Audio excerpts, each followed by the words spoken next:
Hello, ladies and gentlemen, I am the Admiral, and welcome back to Under Construction. This is episode number 106, I think. It has been a couple of weeks. I was away. I took some time off. I know I didn't really announce it to anybody, but I did. Well, really, it just sort of happened. It wasn't so much a conscious, decision of I'm going to take time off as a time went by and I didn't make a video because I was out of town and other things. So, yeah, you can get upset with me. Feel free. Anyway, this week we were doing some good work over here. I think we're going to continue doing good work over here, but we do still have to work on the treed areas that, we were working on previously. I don't want to get too far outside of this yard with the work that we do, so I do have to pay attention to what we're doing. On the bright side, though, I did start doing more prep for the AI work around here in particular. Things like setting these cars out, which we did. I believe you guys were there for that. But as well, I started to stage the first narrow gauge train, which is this guy right here. 491 with a nice long string of boxcars coming down the mountain. Packed chock full of goods. And these guys would be coming in and they'd be getting processed through here and then going out the other way. So this is the kind of thing where I am, I'm excited to play with this. I'm excited to use this because this would be one of our first, originating points for trains. Anyway, so yeah, we need to work on, the lumber yard in here, whatever this is actually going to be. I guess it's just going to be logs. As you can see, we've got our log transfer doohickey here. I talked about getting that squared away a little while ago, I believe in the last episode. So, you guys hopefully know what I need, and I can learn and try to figure some of that stuff out and talk to some people, but naturally, if anybody wants to step forward and do some awesome things, I would very much appreciate it. Speaking of doing awesome things, by the time this comes out, you guys will probably already know, but I am in the process, literally today, of reviving a series that I haven't thought about in a number of years, which is a single-player modded Minecraft series. Now, I sort of was watching... I rewatched some of the Achievement Hunter You Dead stuff, and I was watching, actually, a compilation of opening chance cubes from the Yogscast hardcore modded Minecraft Let's Play, which I thought was just hilarious. I don't really follow the Yogscast. I haven't for a number of years. I sort of fell off the wagon after Shadow Viscerfell did. But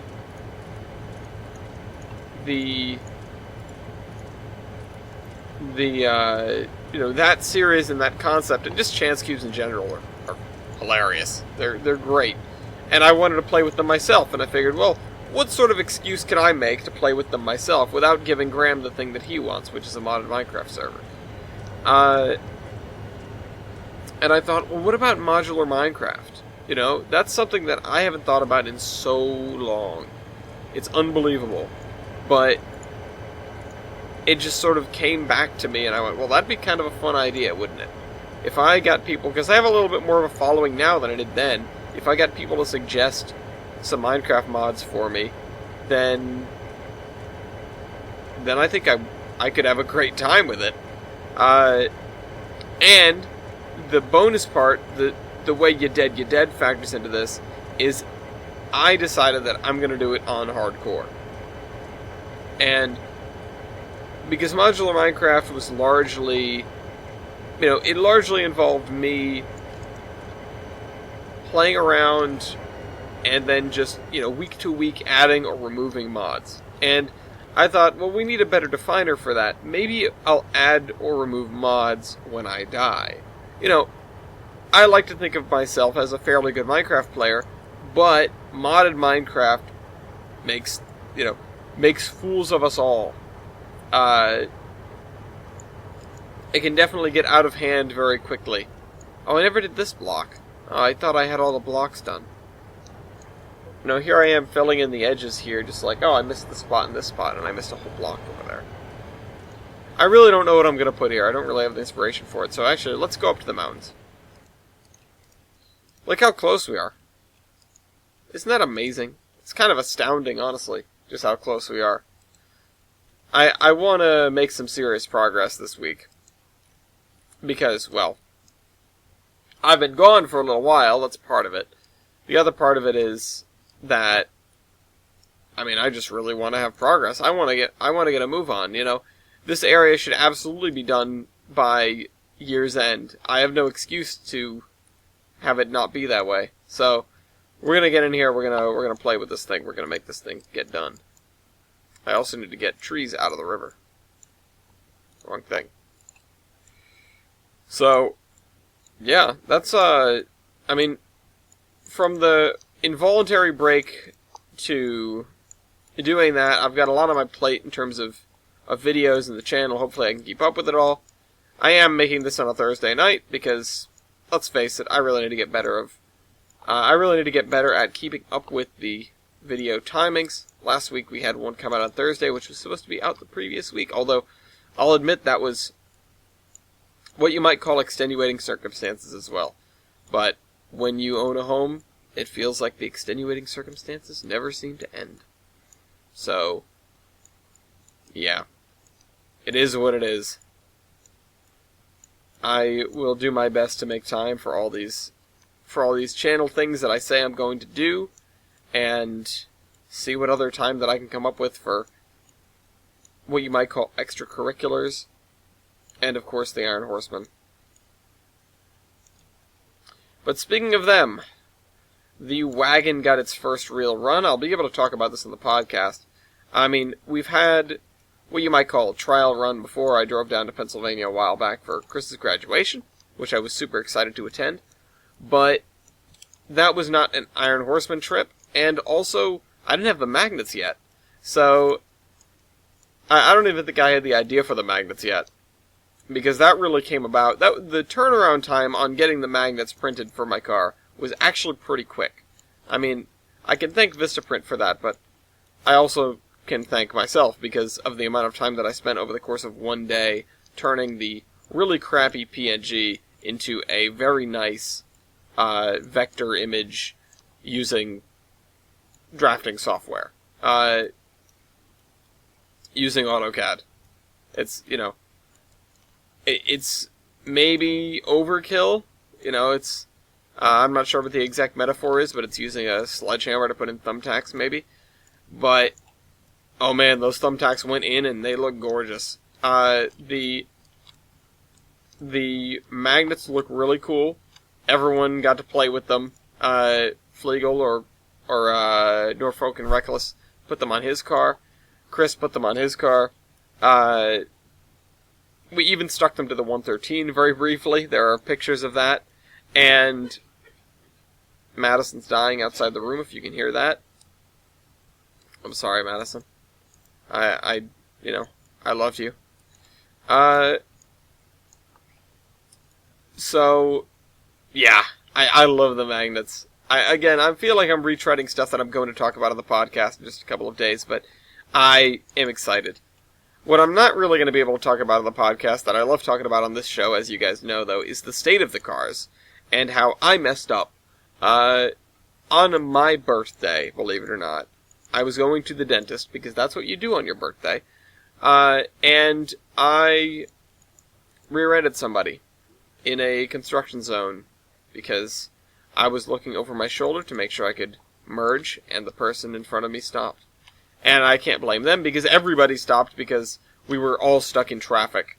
You can do everything right and still hit somebody, and I didn't even do everything right. I need to pay more attention to what's going on in front of me instead of what's going on behind me, but I did need to get over. I made a handful of fatal mistakes, and could have cost myself quite a hefty repair and insurance bill, but I got so extraordinarily lucky, because the woman was driving an old pickup, and she got out, and she sort of looked at it and went, "It's okay," and then we went our separate ways. Again, extraordinarily lucky. I dodged a massive, massive bullet. And really, I shouldn't be talking about this on something that's going to be preserved for all time on the YouTube servers, but man, it's worth saying. It is, and I mean, I'm not going to A, sit around here and pretend I'm infallible, or B, miss the opportunity to really talk about this kind of thing, because, you know, we were on the highway, we were in traffic, but there really wasn't much of a shoulder to pull off to. I hit her, and immediately, without hesitation, we both got over to the shoulder, because that's what you do. You know, I was ready to exchange information. I wasn't looking forward to it, but I was ready to do it. You know, thankfully, there was no damage incurred. And thankfully, nobody was hurt. You know, it was a fairly low-speed collision. It really wasn't anything to write home about.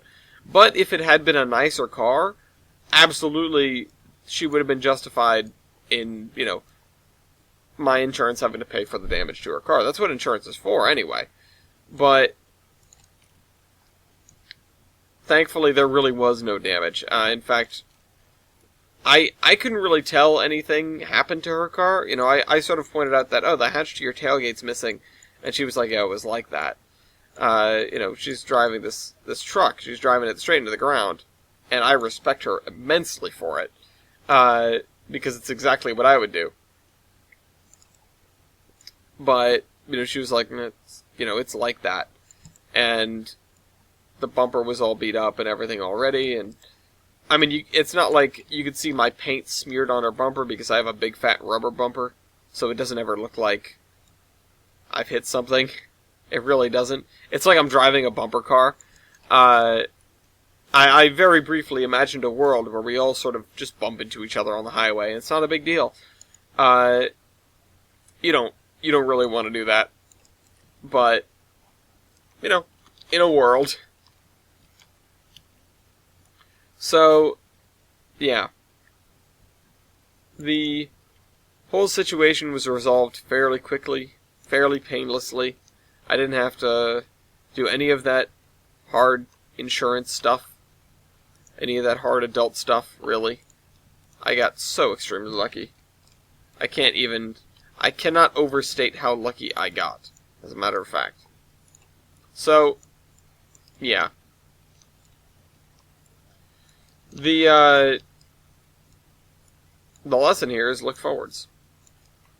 But the thing I'm sure you guys are, you know, I didn't just bring it up because I wanted to talk about how dumb I am. I wanted to talk about, of course, what happened to the car after this. So I was driving my antique, they're both antiques, but the one I've registered as an antique, my 940, which is a sedan, 1994.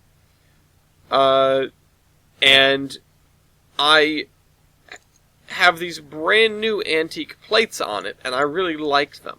So Rhode Island recently revised its antique plates, and they look pretty cool nowadays. I mean, they looked before. They had a cool little cartoony picture of an antique car on it, and I thought that was neat, but it really wasn't anything to write home about. Now they've got this awesome Model T silhouette in the background. It just makes them look so much cooler, honestly. And I was really proud to have those on my car, and I would show them off to people. Now, I smashed into the back of this woman, and my license plate is now, it just looks terrible. It's crunched. It's, it went flying. I hit her, and the way that the license plate is mounted on my car, it's mounted to the bracket. The bracket has two screws that go into the, little rubber pegs that go into the bumper. And so that means with enough force you can really just pop it out and pop it back in. And this was more than enough force. So my license plate popped out. Also, the fixture, the housing for my corner light, the blinker and the parking light, that went flying. That was off the car and in a million pieces in the road. So that, I presume, was already broken. like the housing was cracked or something, because, it shouldn't just pop off like that. But there it went.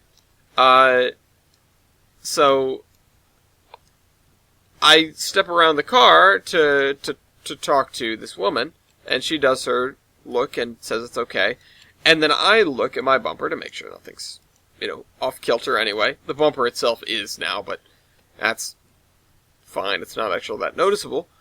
And I noticed that my license plate is gone. And I went, what the heck? And I noticed that my light cover is gone. The bulb is still there. It's still blinking because I have my hazards on. So, nothing really got messed up behind the scenes. But the glass or plastic or whatever it is, cover, gone. Where'd it go? No idea. So, I'm on my way to work after the dentist appointment. So I have my work stuff in the back of the car, including my high-vis vest, because I'm a foamer. And I sort of look out at the traffic, and I go, well, I want my license plate back. So I go in the back of my car, get my high-vis vest. I go out, I walk out into traffic, and, I walk along the side of the road and so that I can spot my stuff. I know that it's back a ways and it's in the middle lane. So I'm looking at it, or I'm looking for it, and I hear crunching, like glass, plastic crunching. So I am able to spot the remains of the housing, and my license plate, and the bracket, which are bent and pockmarked, and are getting run over repeatedly. So, because we're in traffic, I have the luxury of being able to just step out into traffic. Also, we're in a work zone, so I really don't look out of place in a high-vis vest. As if you ever really do when you're standing in the highway with a high-vis vest, it's sort of where people expect you. So I just sort of waded out into traffic. People observed me recovering my stuff. The license plate was like dog-eared and bent. And it was like, alright, thank you. And I go back to the shoulder, and I walk back to the car, and I put the license plate up in my front window so that the police could see it. And I go about my day. And I was able to go home and get some pliers and bend the thing back into shape and unscrew everything and rescrew everything and get the plate back onto the front of the car where it belongs. And it's held on. But, of course, I'm still missing that corner light cover, which I just ordered a replacement for because you're not supposed to get water in there. Now it's been raining and there's been water getting in there. So I feel like that's not good for the electronics. And I want that replaced as soon as I can. It's probably not even that hard to replace. I can probably do it myself. So, that's on the way. Unfortunately, the other thing that happened is the same thing that happened 5 years ago when I damaged the car for the first time, the thing that put it in the garage in the first place. And it's not the airbags because the airbags don't work. The seat belts have detonators in them that go off to hold you in place in the event of an accident, to keep you from smashing your face onto the airbag, pretty much no matter what. None of the other detonators work. It's just the passenger side seatbelt detonator went off on that fateful Thanksgiving night. However, I got that seatbelt replaced, and I figured the safety restraint system is thoroughly screwed.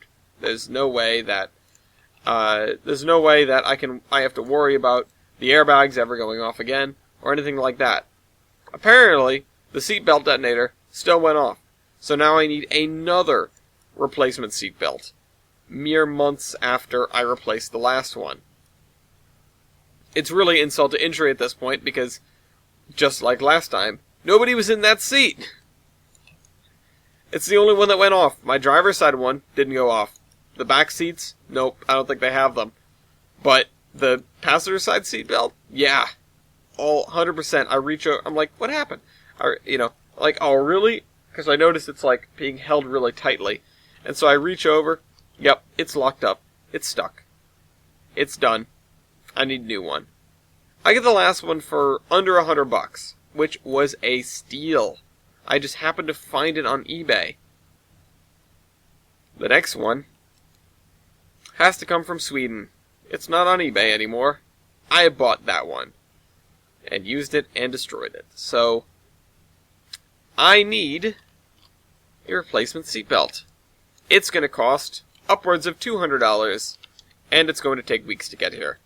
I haven't ordered it because it's not worth it right now. I have the other car. There's no reason that I need to necessarily have a passenger seatbelt in the car that I'm going to drive maybe once a week. If that. So, yeah. That's my insult to injury. That is my car update, although that is just one car. So that was my folly. That was my big mistake. I wish that hadn't happened, but of course it did, and things could have gone much, much worse. Really. Thankfully, nobody was hurt. So, I get the wagon back. Take the wagon to Pennsylvania. I'm driving out there, and I'm realizing that maybe everyone on the highway isn't doing 85. I look down at my speedometer, and it says I'm doing 85, but it doesn't really feel like I am. And so I picked up TJ from his college in Fitchburg, and I said, can you download a speedometer app? Because I want to know how fast we're going. So it turns out the car is reading like 5 to 10 miles an hour over the speed limit. Or not the speed limit, but over what I'm actually doing in the car. So that's a problem. And then there's mostly no complaint through the rest of it, although the car is very creaky. But the blinkers start going crazy. They start blinking extra fast, and normally, as you guys might know, it does that when you have a light out. But I don't have a light out. In fact, it's blinking the wrong light. It's blinking the parking light and not the blinker light. I can't tell why it's doing this. That's, hardly my jurisdiction. But that's what's happening. So I sit there and scratch my head for a bit and try to fix it, I guess.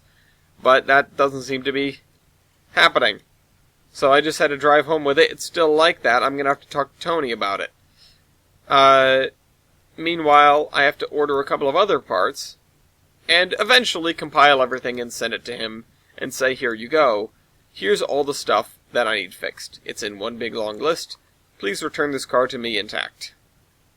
That's how things normally go between him and I. I try not to take it to him for every little thing because typically the little things require parts that have to come in and take weeks to get there. Even, the big things, the little things, no matter what, it ends up getting to be a lot of time spent just sitting outside the mechanic's shop waiting to get worked on because it's waiting for parts. Now, of course, there are things that I can hand it to him and go diagnose this, like the blinker issue or the speedometer issue, but that's the kind of thing where I can live with them the way they are, and I don't need him to spend time and ultimately money looking at this stuff if there isn't something bigger going on that I need to correct. Nothing that's going on right now is super critical to the car's function or performance, although the creaking I want to get looked at because it feels like something's going to just break. It feels like it's getting louder and more obnoxious, and it's from like a spring in the rear. And it's, well, I think it's coming from a couple of different things. One of them being a spring in the rear, the other one being a, like the transmission mount or something. Because it feels like it's binding up, when you stop, it becomes looser, and then when you go, it tightens it up in order to move the car. Whatever it is, it's giving me that feeling, and I don't appreciate it, because it feels like something's going to break. Now, I know with a car like that, with a car of this age, something always is going to feel like it's going to break. But, At least if he looks at it and says, no, it's fine, then I know it's fine. To an extent. This is Tony we're talking about. He'll say it's fine until it isn't. I appreciate that. Out of a mechanic, as opposed to the alternative. I do need to take it in for an alignment, oiling, or, alignment, the ABCs, alignment, balance, and oil change. The C comes from the change. And so I need to make a time during the day or whatever to actually do that. And if whoever I take it to, because I don't take it to Tony for that, he's too important. Whoever I take it to, if they spot something out of the ordinary, then I'm certainly going to write it down and bring it up to Tony. Certainly, if it's something important, then that makes me want to bring the car to him quicker. If it's something less important, or even something I can look at myself, then it just gives me one more thing to analyze. Sometimes a lot of these problems, particularly the electrical problems, stem from one or two things that have gone weird. And if you solve that, then everything sort of snaps back into place and just works. There's definitely some sort of bad ground somewhere that's driving all the electronics in the car nuts. But that's ultimately something that he's going to have to diagnose and solve, because I don't know anything about that. I mean, I know a little bit about that, but I don't know the anatomy of the car enough to make a real attempt at sorting that out. This road looks like crap. It really does. How did I make it look good anywhere else?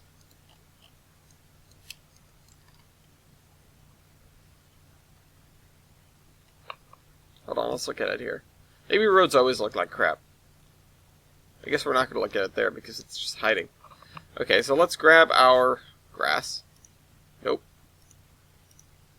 Grab our grass spline. Where are you, you meager grass spline?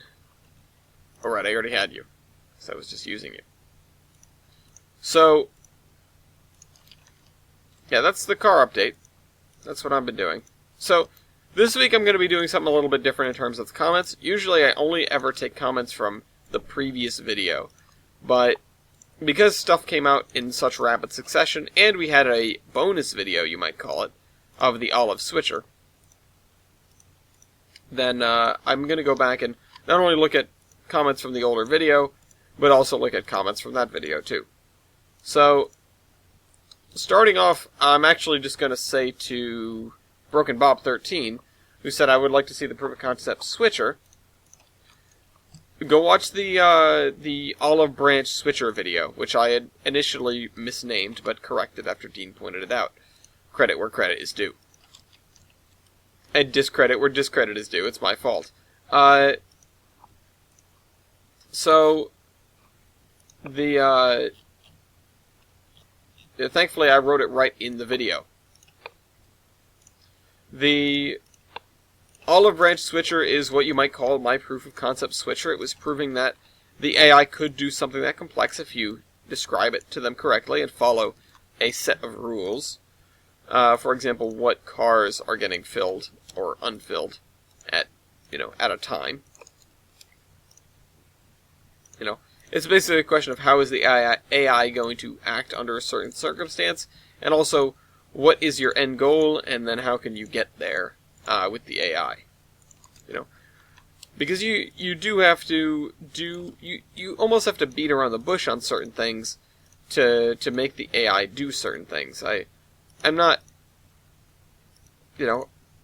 totally certain how good that is of a metaphor, but you have to walk the AI through doing things a very specific way. And that doesn't mean you have to walk them through a certain way. It means the actual task has to be accomplished following a relatively arbitrary set of rules set by trains, and just how the AI functions. So,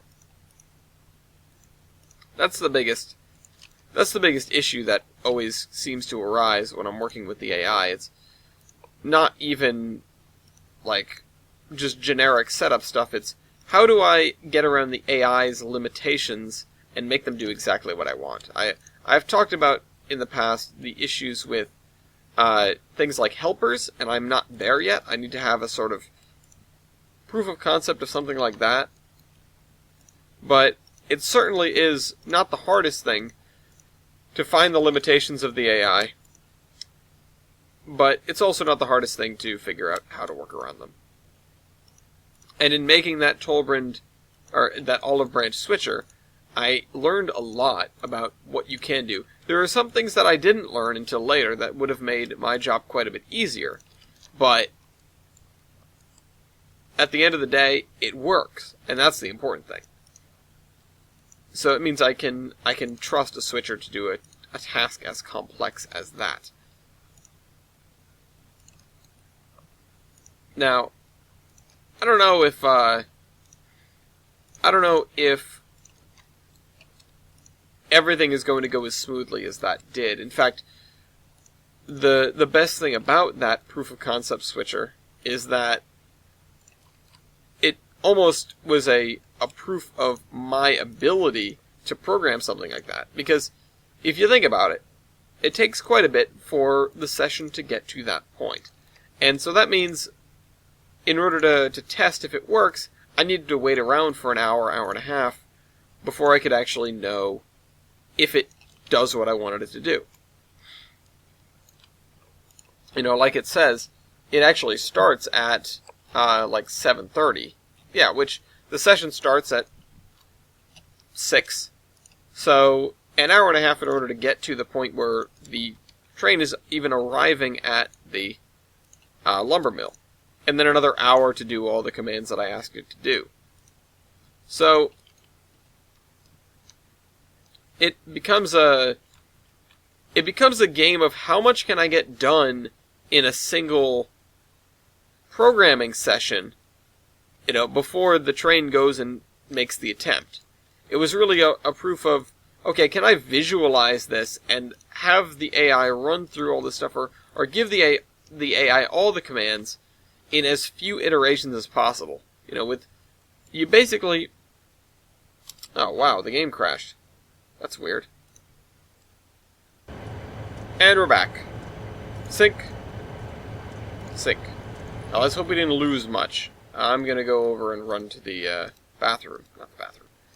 Run over here and see what everything looks like. I mean, it's not going to look any different on the map because it never does.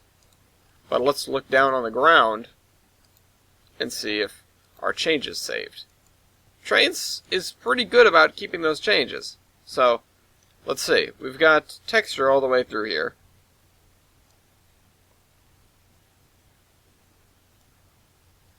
And it looks like we're missing the really close-in stuff on the edges here. But, honestly, that is far from the end of the world. So, in fact, I am just going to do a fairly rushed job on the end here to get it up to snuff. Oh, well, we got fairly close, too. So that when you're looking in from the tracks, it doesn't look out of the ordinary. Anyway, not that you can even see much under this tree cover. So, I will only go to 2 hours, because that was actually a fairly quick bounce back in terms of time spent getting the game back. So let's just continue up the river here with this texture. I don't know really if I want to do anything else with this river.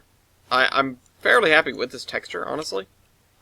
Although I could do the edges slightly different and just have the river bed be this.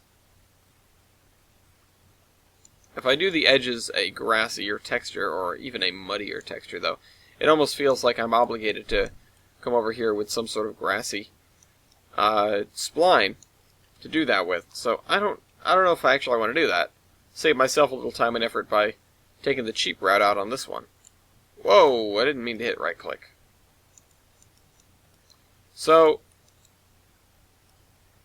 anyway, I don't really remember what I was talking about before that impromptu break there, but it really, like I said, wasn't that much time. It was only a couple of minutes to get the game back up, which is impressive for trains. You know, it's funny, we were talking about load times just a couple episodes ago. Anyway, speaking of comments, because the other comment was Broken Bob talking about load times, let me look real quick at some other comments.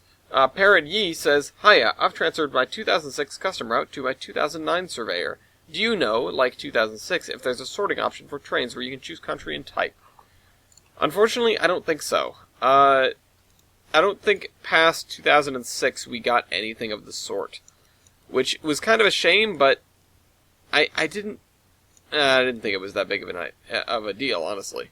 You should get acquainted with the stuff that you have and figure out what you want. I mean, moving up to 2009 is an interesting choice. Not exactly my first choice if I were to increase my trains version. Honestly, out of the two of those, I probably would have stuck on 2006.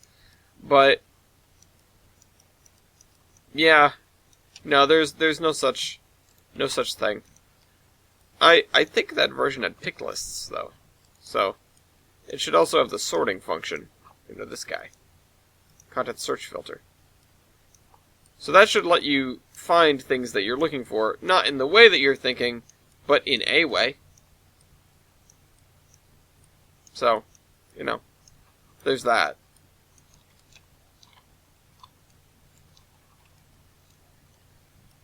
Oh man, I make work for myself. This whole map is work for myself, isn't it, though? It's, you know, this is not a relaxing vacation, that's for sure. Thankfully, we get awesome stuff out of it. I was just dicking around in Tolbrin the other day, just keeping an eye on stuff. And I love, more than almost anything in the world, to sit in Olive and just watch the trains. And just watch stuff happen. I mean, it makes me nervous because I'm worried that at any second something's going to go wrong, but I've now done probably a couple dozen simulations, and scarcely do I have to check on something that I've already fixed. Like I said, with the AI, it becomes a fairly simple set of, like, what they can do and what they can't do. You get used to it. You get to know what's going to trip them up. And, I mean, I think I made a fairly grave miscalculation early on that may result in some confusion down the line for the AI, and, of course, subsequently for myself, or consequently. Which is, I decided that the Navigate To command was the superior of the two. There are two kinds of commands. There are Drive To commands and Navigate To commands. Drive To commands pick the straightest route, the closest, the tightest, the shortest route. And it does not matter if something is in their way, they will always try to go that way. They won't try to recalculate or repath or whatever.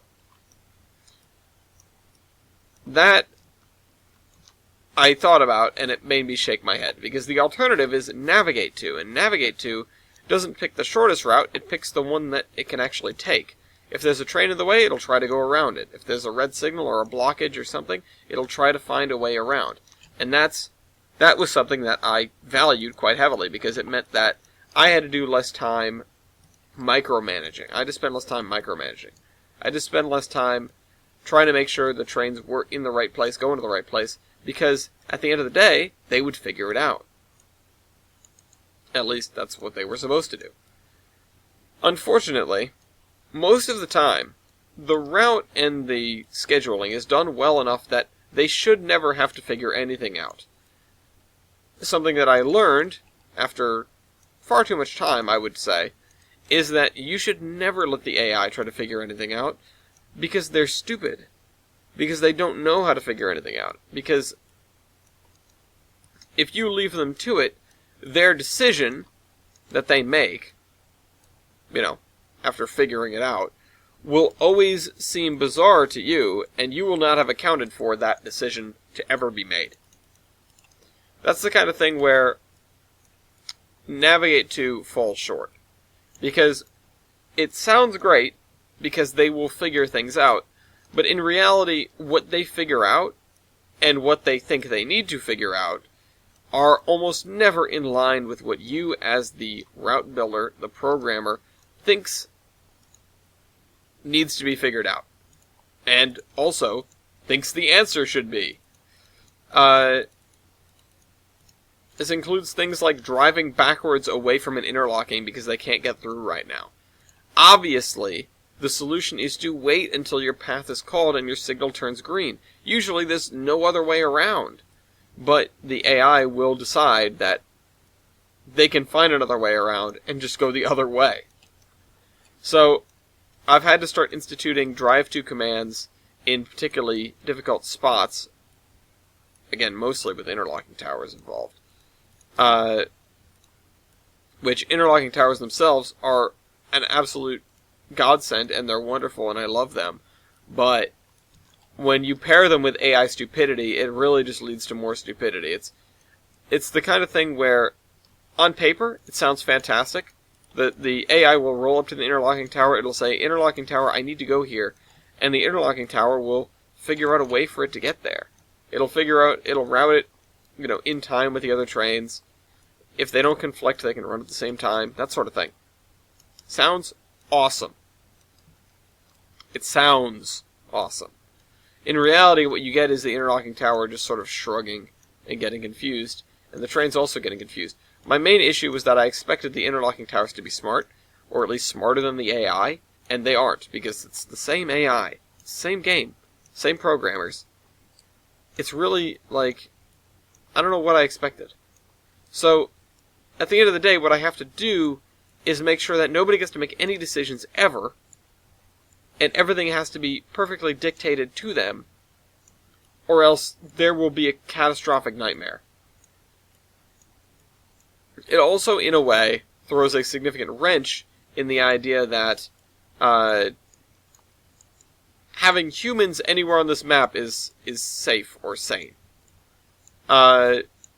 The sessions that I wanted to create originally would literally just let you take over an AI train in the midst of all the other AI trains. But that's difficult. And really, it makes a lot of work for basically no gain. The session will really feel no different if the world around you is acting as a fully grown AI sphere or a stage on which you can play. So, at the end of the day, I'm probably going to have to fall back on the old trains method, the tried and true method, of having sessions where only the stuff around you is actually happening. But that's only for sessions where the human is going to be involved. So, on other sessions, or, on the session being, of course, the one where everything is run by AI. Everything will be run by AI. Things will do what I want them to do. The world will perform a flawless ballet. And I will never be frustrated at anything, of course. Naturally, none of that will happen, and I will spend my time keeping careful watch on the trains that I think are going to go and do weird things. And, as well, the ones that have a long and storied history of doing weird things. And never will a session likely be without experimental parts. For example, this one remains strictly experimental, and yet it keeps coming up. And I keep trying to make it happen. Locomotive refueling. There's literally a command that will make the locomotives, poof, fully fueled. And yet, I feel the need to not do that, and instead make the locomotives go and fuel themselves. At fueling stations, and coaling towers, and water towers. Because that's the smart thing to do. Oh my god, what have I done? I really need to learn to not do that, because at small industries like that, or industries where the locomotive is trying to fill itself up, oh my god, the world breaks down. They just can't figure it out. They can't figure out what they're supposed to do, because they try to fill up cars. They roll up to a water spout, expecting to be able to fill up cars, and it's just a light engine, and so they just sort of sit there and get confused. I don't know how that's supposed to work. Somebody was delusional, and it's probably me. So, just let me be in misery. What is this? Uh-oh, what is this? And...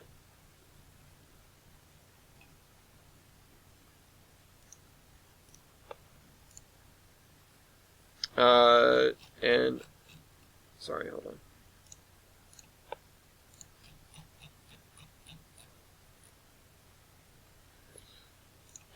Okay. So, let's continue with what we're doing here. We are 47 minutes into the recording. It's probably a few minutes less into the video, because there's going to be a spot that's cut out. I could always fill that with the Achievement Hunter technical difficulties music, but that would be quite a lot of technical difficulties. Usually they only let it go for a few seconds. I just like the black screen with the white text saying, yeah, bad things happened.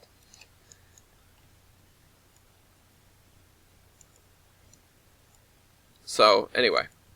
Alright, so let's tackle another comment then. Actually, I can talk about the AI a little bit more because I have 2 comments from Evangeline, that's TBA, on the Olive Branch Switcher one. He says, whoa, that's a nice sawmill there at 940. I know I've seen it plenty of times before, but I never knew it had animations there for the log hoist from the river. So, those animations, first of all, I appreciate that, although, of course, I didn't make it, so I can't really take full credit for it. But I did include it, and I made that thing happen. But I took inspiration from the fact that it has a log hoist. I originally wanted to put a boom in the river and a bunch of logs floating around. I never got to that. But I decided that, of course, this place is going to make its own logs.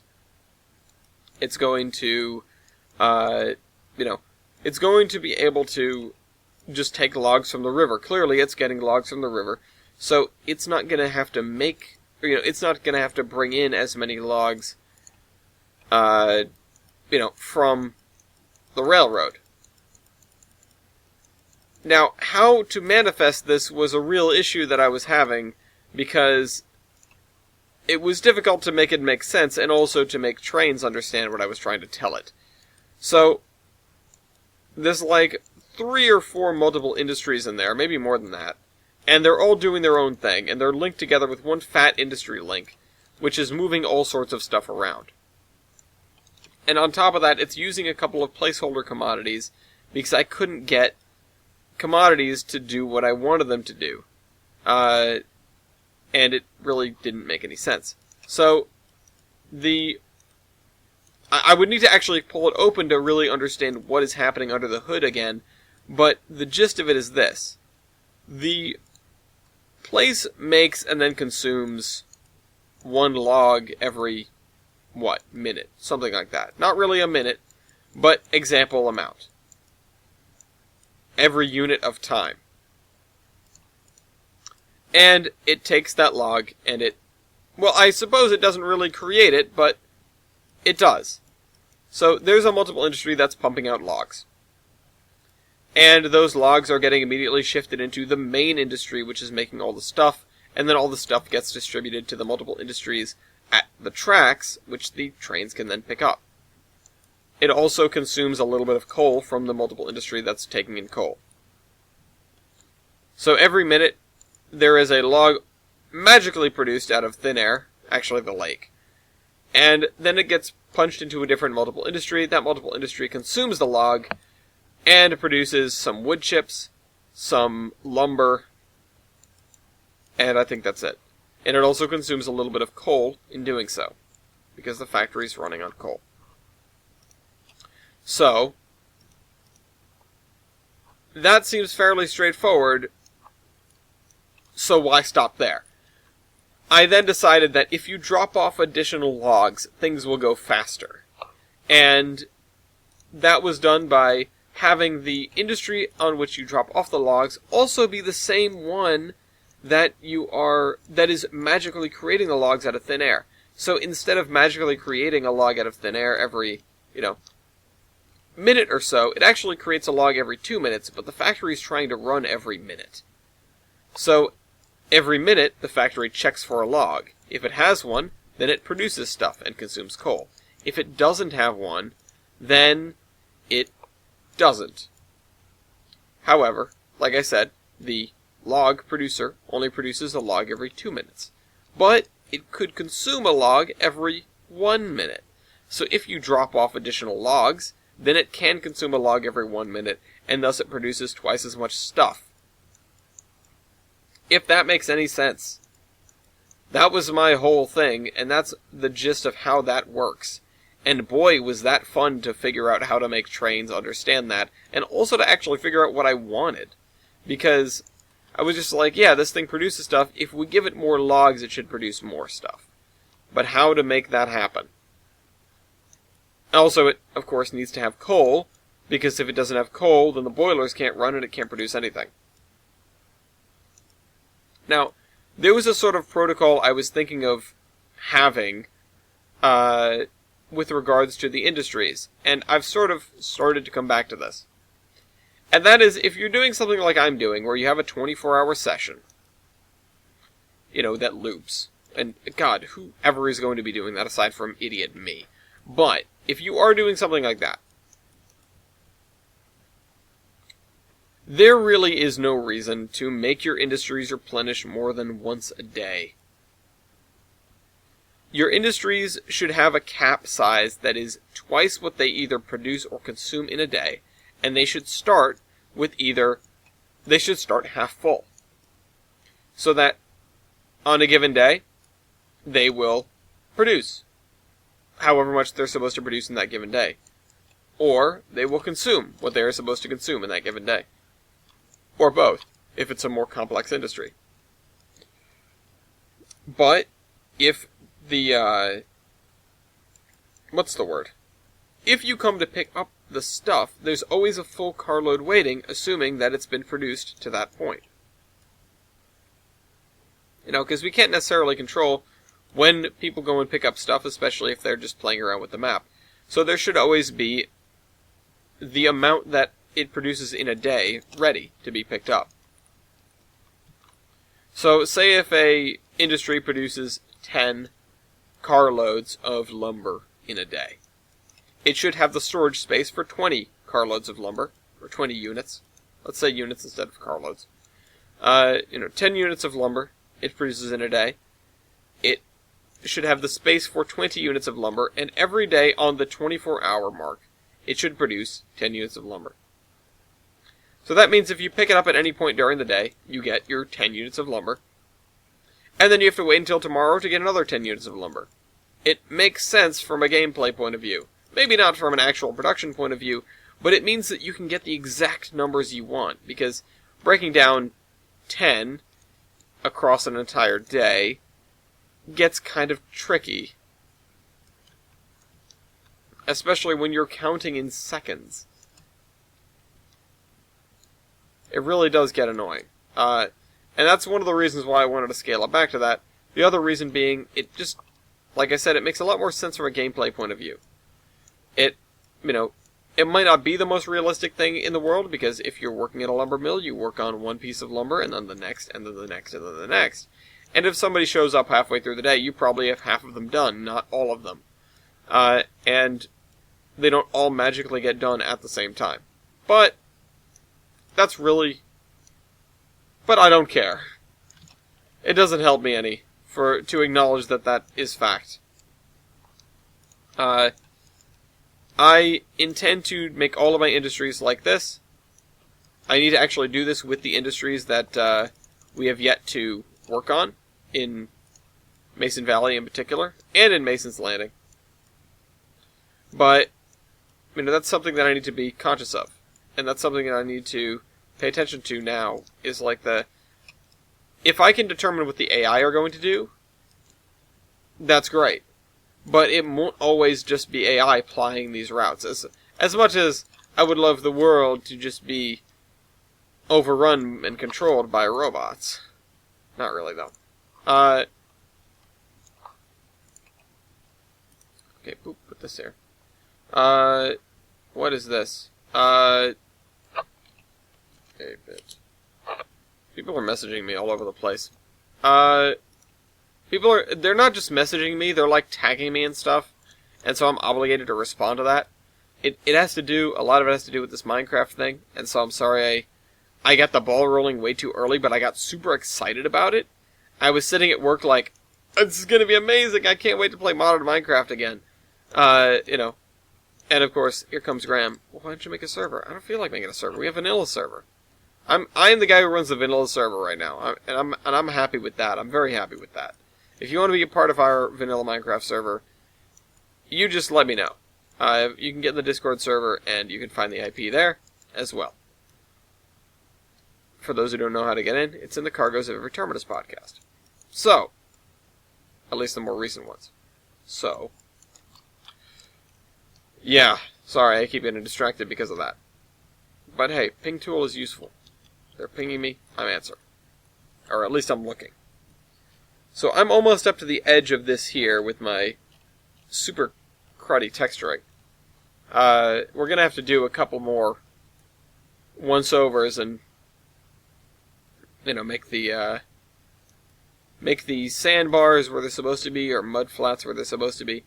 But this is what we have to do right now. We have to make this place textured more than just my green sort of weird patchwork. That's the word I'm looking for. So yeah, that was the fun with that lumber mill anyway. Evangeline, where'd he go? Also says, that is remarkable. I could never get my AI to work that well. Nice job. I'm not sure if you're saying that you never could, as in, after all the trying you couldn't, or you're saying that, wow, I could never do that. Here's the thing. You totally can.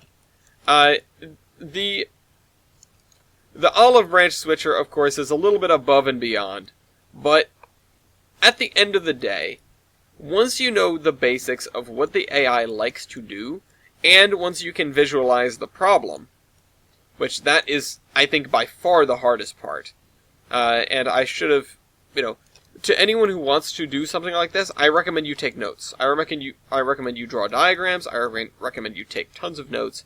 I recommend you write out every little thing that you see wrong in a given session or a given, you know, a simulation run through, because it will, and write it down in detail so that you know what to correct next time.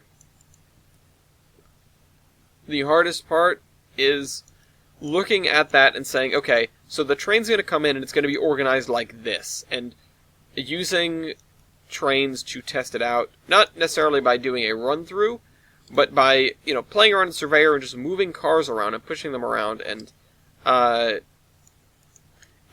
you know, looking at what the train is going to look like at a given stage of the operation. That is invaluable. I can't tell you how many times I just dragged the train out of Olive Yard with, you know, in Surveyor with my little move tool, moved it over into that area and just sort of started pulling it apart. And going, so the engine's got to go here, and then it's got to go here, and then it's got to go do this, and then it's got to push this.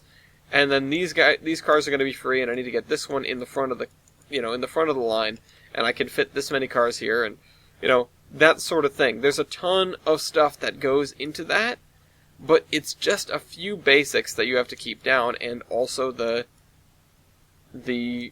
thought process. 1 second, please.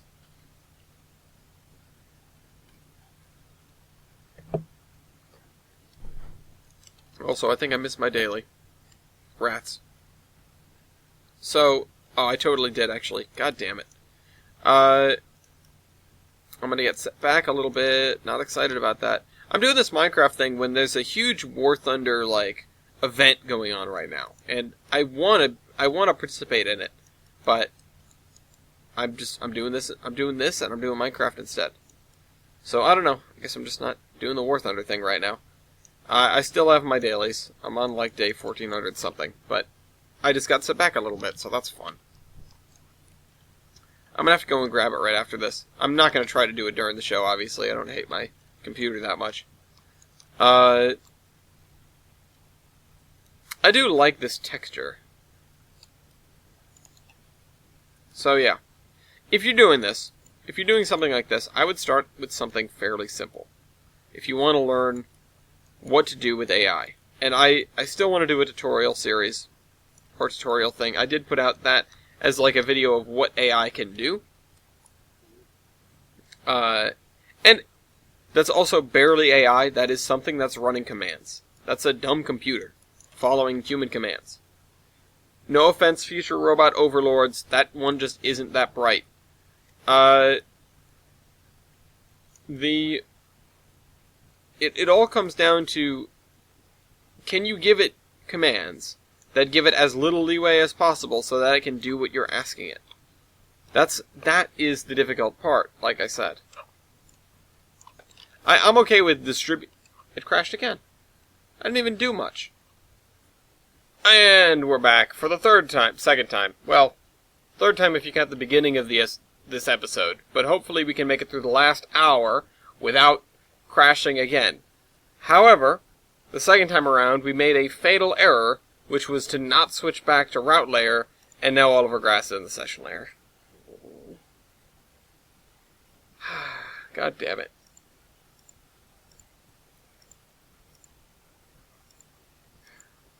Oh well. I guess we're gonna have to live with that. Let's keep working on the route layer. So, where we were before the second crash, we were working on doing grass on that right there. So we need to get the right grass, carry on with what we were doing,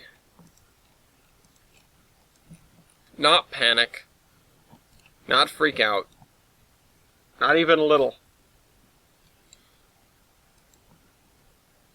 If this just crashes again, I'm gonna go back to just watching, like, Achievement Hunter or Play Pal's Untitled Goose Game. That's what I'll do.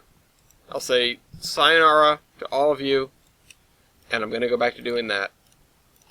Also, the gap between the last, what was effectively 5 minutes ago for you, and now is almost 24 hours.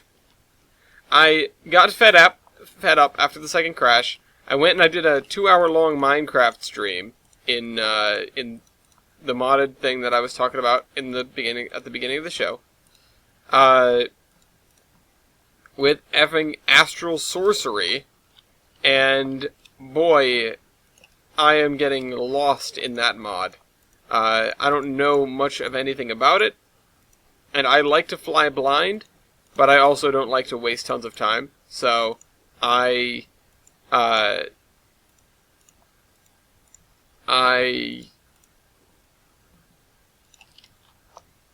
done a little bit of research as to what are the next steps for me in Astral Sorcery, and I'm only going to do that when I get totally stumped. I don't want to do that when I just don't know something and I've yet to learn it via the mod, because the mod actually does a pretty good job of teaching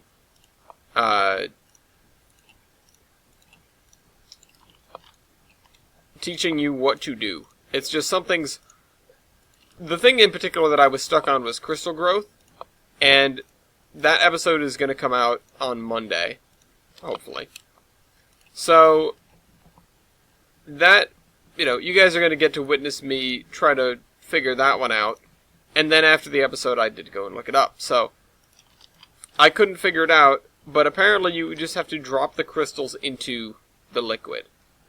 And, which is totally, not, I won't say it in and of itself is unintuitive, but it's not something that you generally do in Minecraft. Generally, you don't just let stuff sit on the ground. If you need to put something in something, you put it in, like, a holder.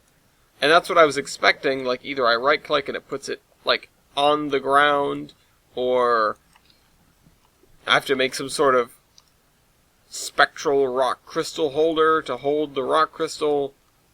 But no, you just throw it in the water. Or liquid. Starlight. Starlight liquid. Anyway, it's a fun mod. So, what are we going to do with these edges? Right now, nothing. Moving on. We have to do more grass over here. No, but I really want to know what we should do with those edges. I don't know. Should I make them sandy? Should I make them muddy? Should I, You know what? I think we're going to go with muddy. I'm just going to do them. I know I keep saying nah, and then yeah, and then nah, and then yeah. But, honestly,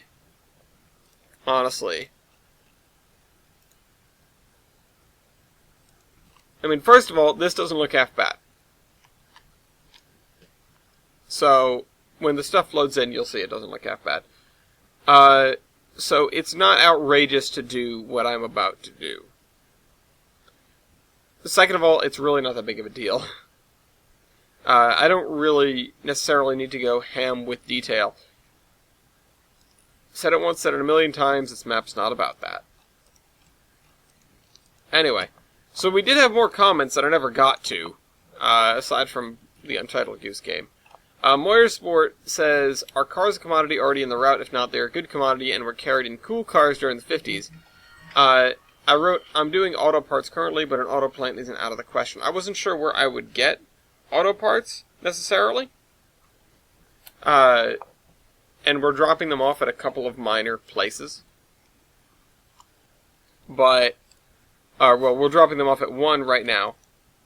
But, having long trains of cars for steel and stuff like that go to an auto plant, yeah, that's not out of the question at all. I don't know where necessarily I would make that, actually, is the question.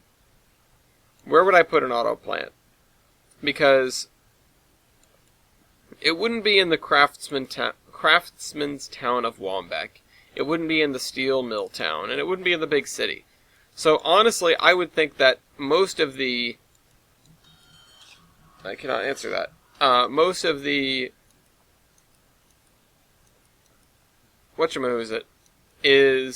the auto parts are going to be going off-map. That makes sense. But... yeah. I don't know. It would be a cool industry to have. I don't really know where I would put it. I can think about that more. Having something like that in Akron, though, or maybe even in Jefferson to the north, that's not out of the question. And it would be the first firm industry that we have outside the map other than oil refining in Jefferson. So, it would give me a sink for certain things, as in, yeah, we're going to be sending steel and auto parts here and bringing cars out of it.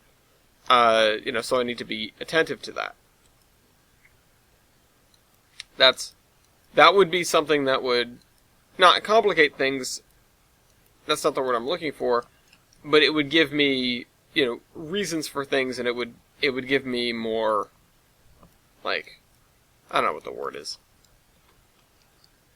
It would give me reasons for things. It would make the world a little more complete.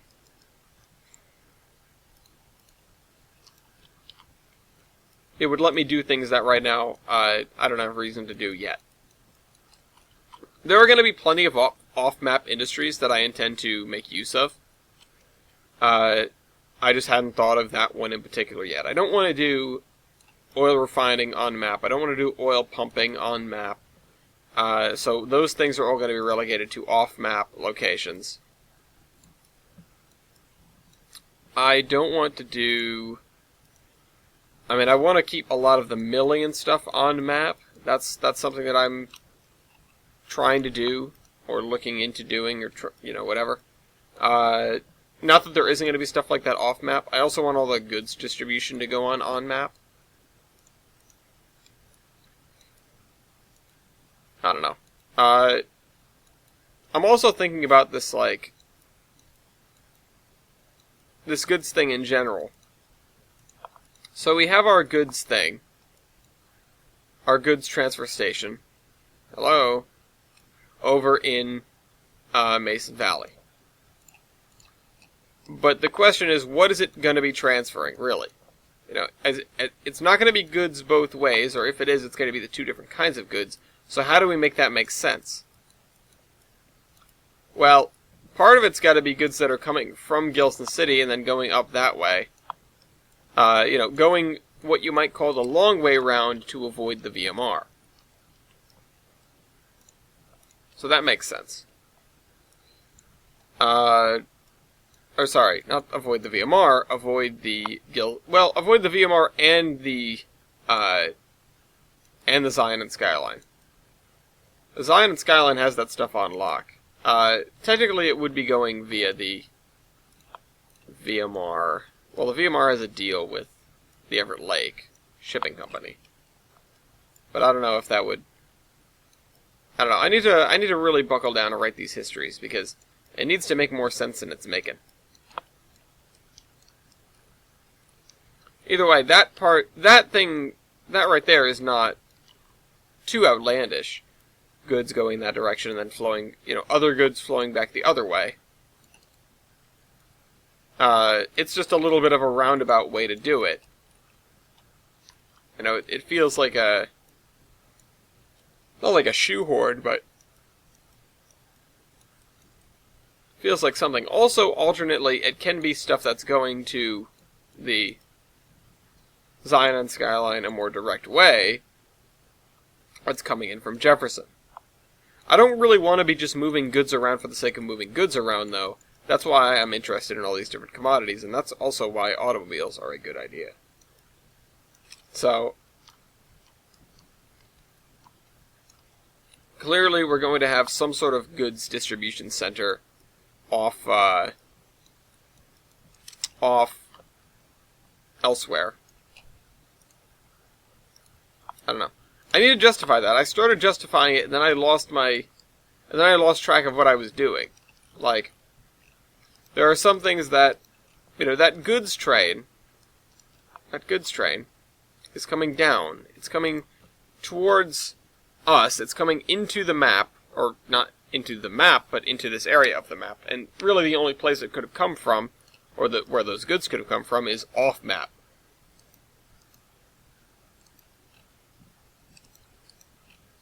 If they came from Wallenbeck, they would have come in over the VMR.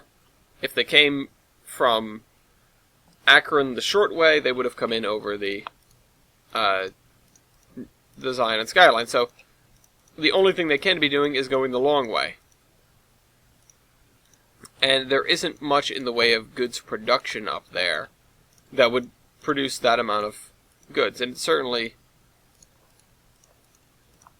it would produce that kind of goods. So those guys are on their way to the redistribution facilities. That's where they're going. So, I'm curious as to how common it was to have certain commodities transferred really only at certain points. Although, it does make a lot of sense to me that if the Geiger Mountains has a specific deal with the Gilson Eastern to move goods into Gilson City, then they wouldn't be transferring goods at their juncture with the Zion and Skyline up in Macon. They wouldn't be transferring goods with the VMR over, that would be just west of Gilson City. Or not Gilson City. Geiger City. So, that means that the only thing left would be the goods transfer there in Mason Valley. So that kind of makes sense, but now we need to originate all of those goods. And those are probably not going to be the only ones, in fact. So, if that's your morning train. A lot of these things that we're working on right now are, of course, the morning train, because we're working in the morning. If that's your morning train, then you have those goods are the ones that are coming overnight from other places. Maybe there isn't a huge goods facility in Akron, so the stuff comes to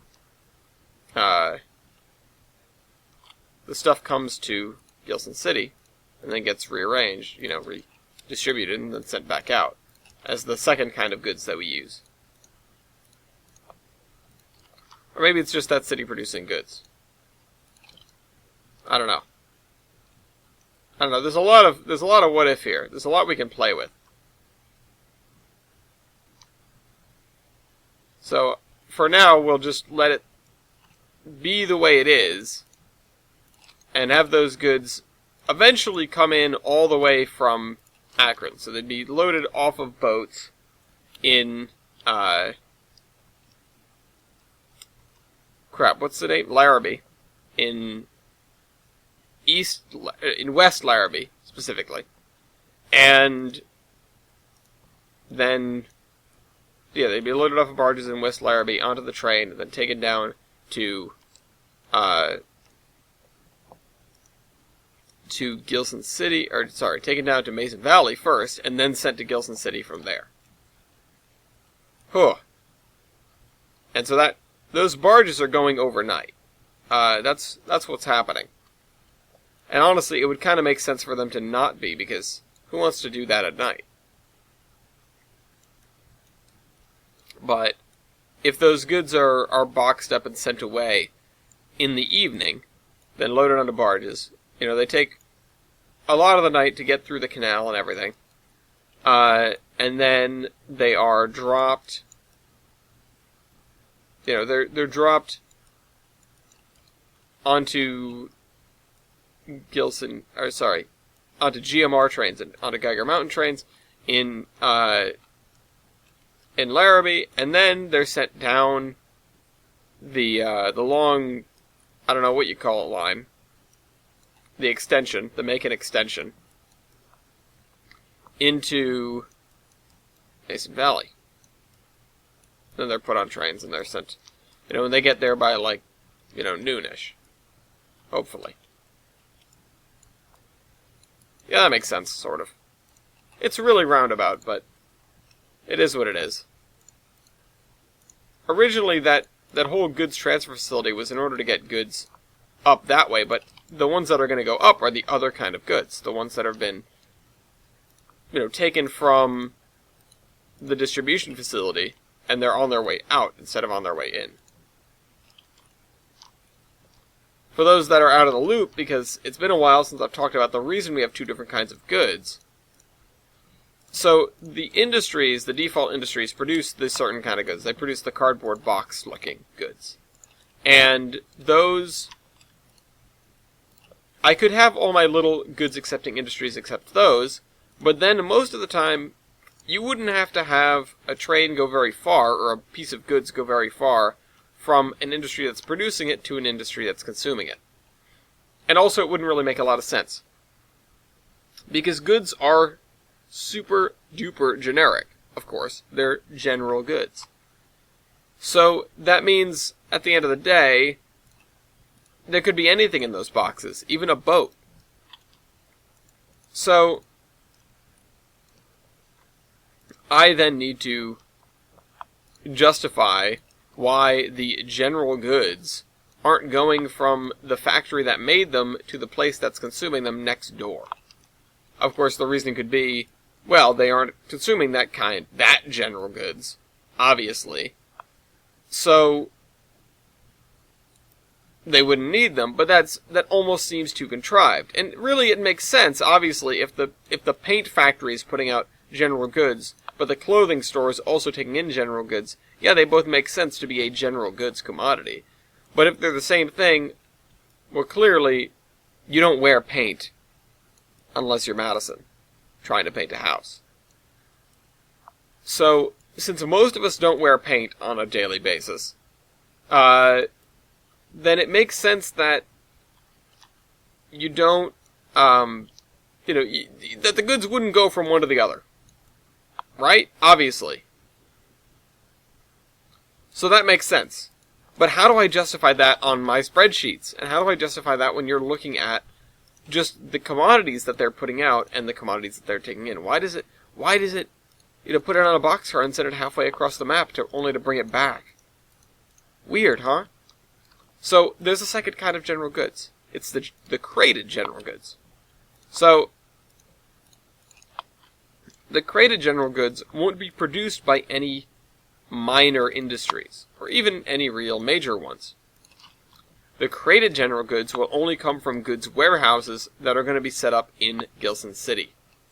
So that means, and also it's going to be a one-to-one transfer from, maybe one-to-one, from crated general goods to boxed general goods, or vice versa, rather. So, the boxed general goods are like pre-general goods. They're goods, but they're not general yet. they are, maybe a mix of less than carload freight and just regular old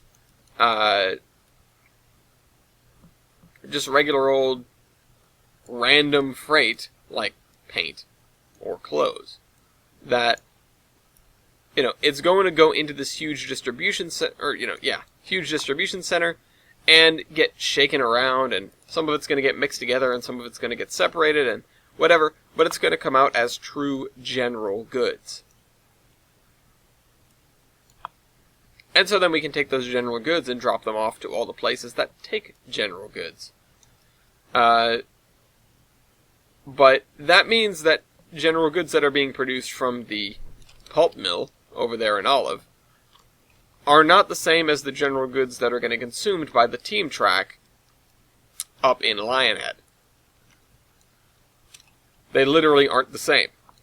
So you have to go and get a carload of general goods from one of the distribution centers, which there is going to be one in Jefferson, because those general goods are actually coming from Jefferson. But in terms of general goods balance, a carload of one kind is equivalent to a carload of the other kind, at least as far as I'm concerned right now. So if a carload of general goods comes out of Jefferson, we have to balance that by sending in a carload of general goods, one kind or the other, to Jefferson during the course of the session. That's just an example. But that is effectively what's going to happen. When it comes down to it, general goods shifting around just to meet carload demands, that's going to be one of the tougher things, but it's also going to be one of the more versatile things I can do.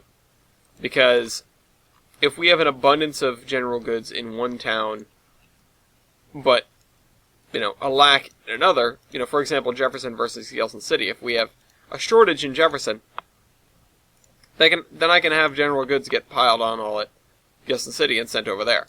Jefferson being off map, yeah, I could just say that they're just getting them from a boat or something, but where's the fun in that? Of course, I could do that with pretty much any portside town, and in fact, there are plenty of places where I will gladly generate something out of basically nothing, because it, quote-unquote, makes sense. But I would like to do as much with trains as I can, because, well, that's the name of the game, isn't it? Let me check on that. Nope, nothing. What is this?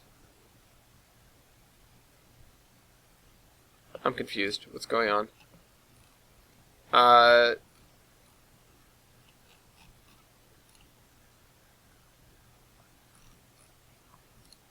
Hello?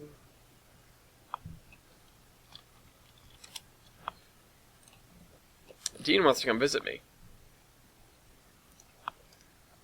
Sorry. Back to what we were doing here.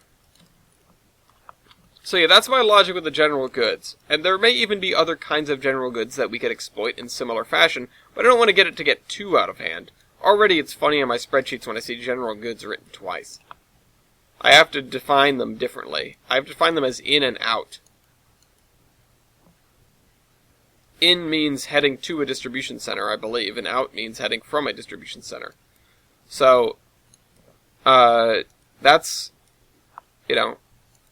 that's the kind of thing that I'm having trouble with, or that I'm going to have trouble with, and that the reason why I'm having my lumber problem is derived almost exactly from the general goods problem. So, yeah. It's a question, it's a trouble.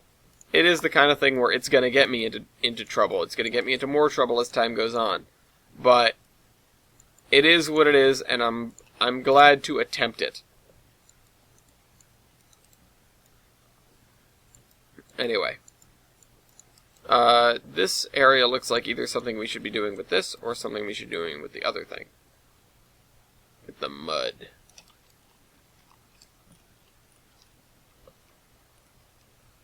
Either way, this doesn't look half bad. I've done better, but I've definitely done worse. we're basically going to be getting a strip of mud along every side because I've left just enough room to feel like justifying it. Come on. What is it with the textures? So yeah. We do have a couple more comments. They came on episode 105. These are the ones I haven't gotten to yet. Oh, it's just one from Matthew Bacon. He says, "Sorry, lol," because he messaged me while I was making under construction. No, I don't. I will check that if I feel like there's something, or, if I notice that something important has gone on. It's not the end of the world. I know it might be a little annoying if I get distracted by that, and I try to avoid doing it, but it really does pay for me to pay attention. Because oftentimes if I don't respond to something right away, it doesn't get responded to. Because I'm terrible like that. I am. So, that's my excuse. Anyway. Okay, cool. So we got that. Let's just sneak some grass along the edge here, just to make it feel grassy. We could have done texture there, but let's just fill in the texture over here with some grass. Boy, am I looking forward to that ground scatter, huh? The turf effects? Oh yeah. Yes, please. It's probably not going to look all that on this computer, but it's probably going to look good enough. So if we can get up to the edge of the,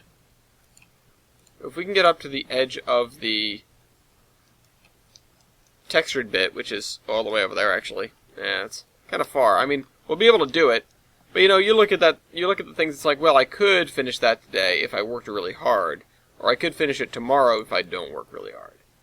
And that's where I'm at right now. We still also need to do the small piece of waterfall area that needs to be redone. The bit that we lost during a game crash, probably over a year ago at this point. I just haven't felt like doing terrain work. I'm looking forward to doing more of it in the future, but not right now. I'm going to not be doing much terrain work when it comes down to the next section, because it's all going to be farmland, so it's going to be mostly flat. Now, I'm talking closer to Ohio-style farmland, not like Rhode Island-style farmland. Although, I should probably be going for the latter.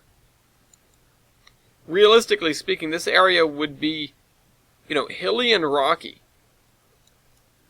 Not super hilly. Not like, not this kind of hilly. But definitely not flat. And if I can do some rolling hills, I'll spend some time trying to make that kind of thing happen. I'm not sure how well it's going to come out. I'll probably want to use like slope tools and stuff like that, maybe terrain tracks.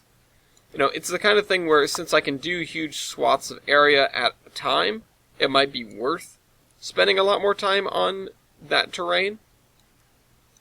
It won't be like this where I have to treat each area very carefully and very separately.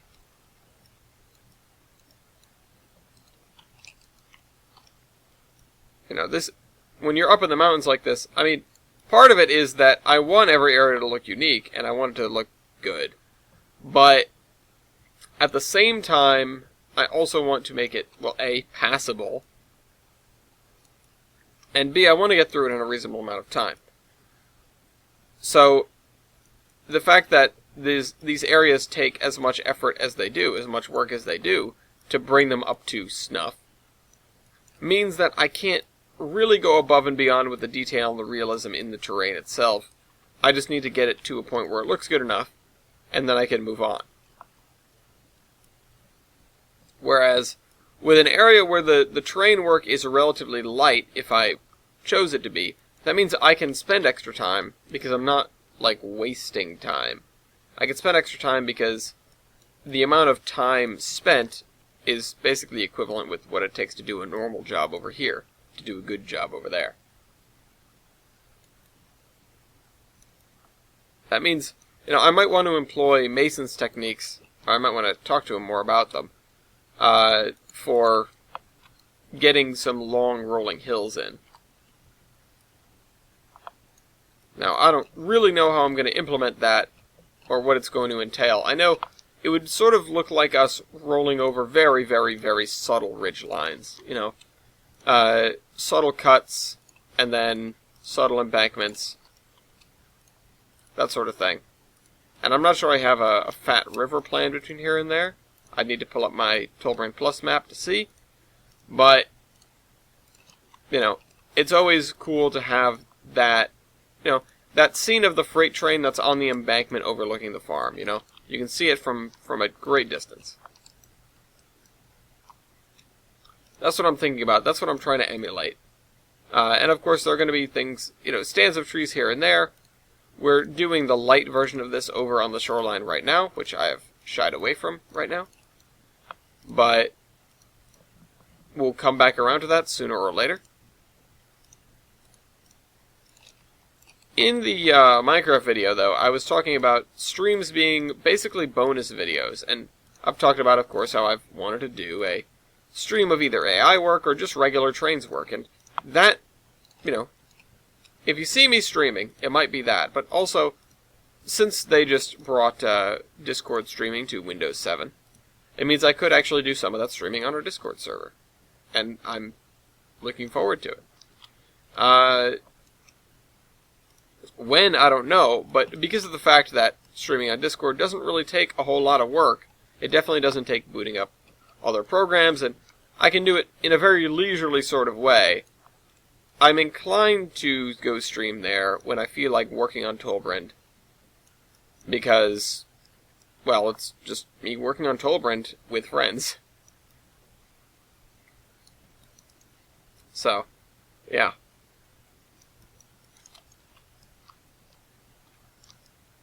And some other people, too. Alright. How close are we getting? Still pretty far. But we've made actually significant progress since I last checked. I just want to get up to that edge, and then I want to do maybe some more grass work. Because we are a few short leaps from being done with this area. I mean, we've got to do Lionhead. Yeah. But that, honestly, is not going to be that difficult. Lionhead is not that big. Lionhead is a handful of blocks. I need, like, a gas station, a general store, and a dozen identical houses that were built for the coal mine. You know? Hell, I could even make them... I could even go full European and make them, like, semi-detached houses with yards and stuff like that, but I'm not really sure what kind of feel I want to get out of Lionhead. Excuse me. I know that I want,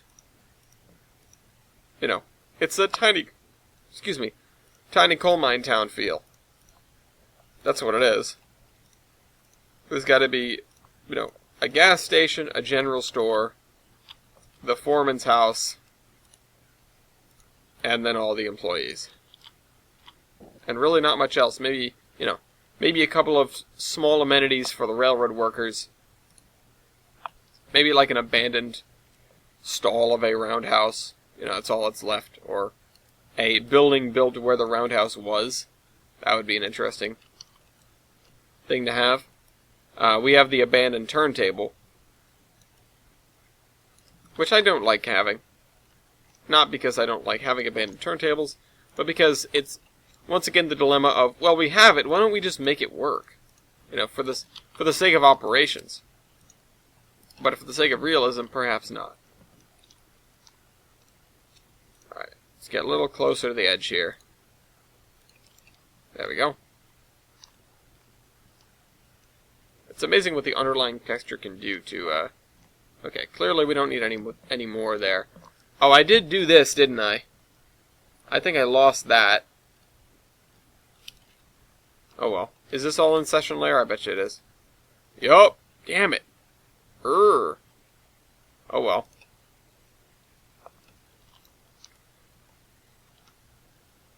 Okay, so we've got this bridge.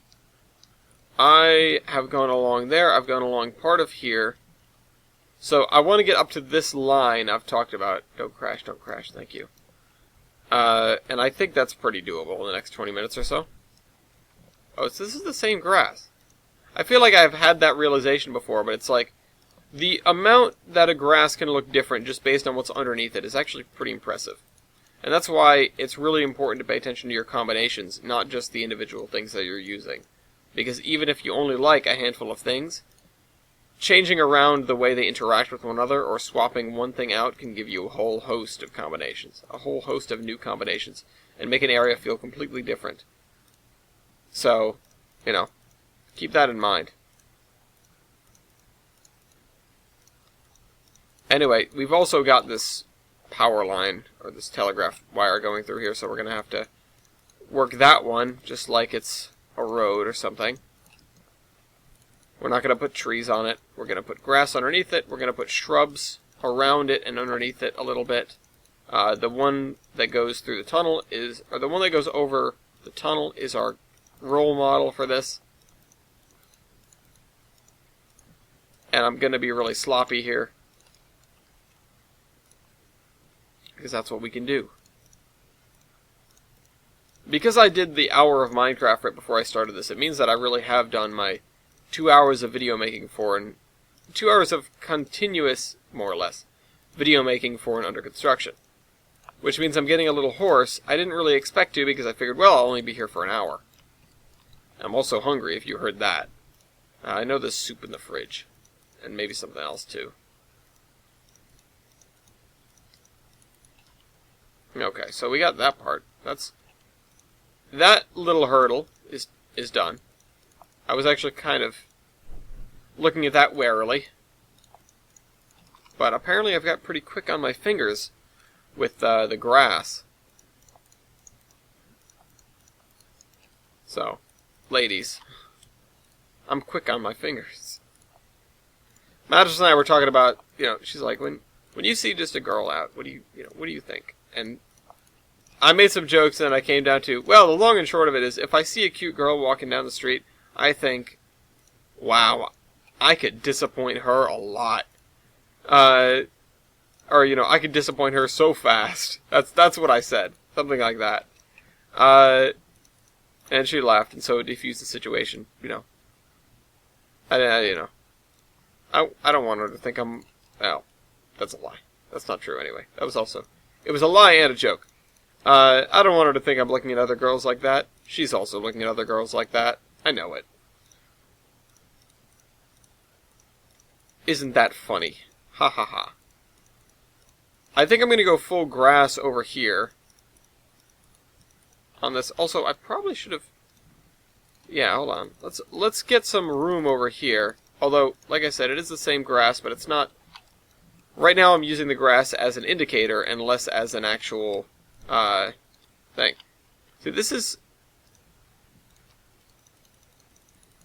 Yeah, we're going to get rid of all of that, actually. Because this is what I'll do. I'll make this the Colorado texture.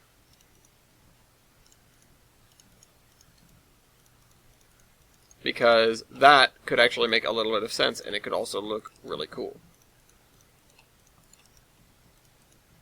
Yeah, and so as we get down here, then it'll be leveling out again, and I can, the regular grass makes a little bit more sense. But down towards the bottom, of course, we'd have mud, and up here we would have the Colorado texture. Alright, so we're meeting with the other bit that we were working on. That's good. That's one more loop closed. Now I just need to put the shrubs in. I've been getting way too far from the edge with the shrubs. That's something that I recognized. I am giving like 2 or 3 layers of grass in between where the grass begins and where the shrubs begin, and that's not something that I want. I want the shrubs to be very close to where the grass begins, but just a little bit stepped back. But maybe, maybe not even that much, This even is kind of too much. I want them to be close. I want them to be visible because I want them to be the line of sight blocker deeper into the forest. Or of deeper into the forest. So you can't really look deep into the forest. But it's tough to want to do that because it feels like, well, now I'm just might as well just put the shrubs instead of the grass. But that's not at all what I'm wanting to do, and that won't actually really help me at all. So I need to walk this line because Tolbrand is mine. Yes, I had to do it. So, yeah, I don't know if we put shrubs underneath the thing. I thought we did, or at least we put them very close. If you've ever seen power lines in real life, they're typically, if they're out there, they're going to be overgrown. So, I can get away with this. Anyway. So, what else? Car made it to Pennsylvania and back. We talked about that. Crash. Talked about that. Annoying stuff going on at work. I mean, I could sort of talk about that, but not really too much. Not supposed to be super public about what I do. Because, well, if we're doing like a bid proposal, then I'm supposed to be not public. But if we are doing just regular work, then I suppose it isn't super confidential. But I still shouldn't just blab about it. I can say that I am being frustrated because we're doing 28 of the same thing, 28 intersections. And so any minor change that someone requests, whether that be my boss or whether that be the town or somebody, that means I have to make a minor change 28 times. And boy, does that take a while.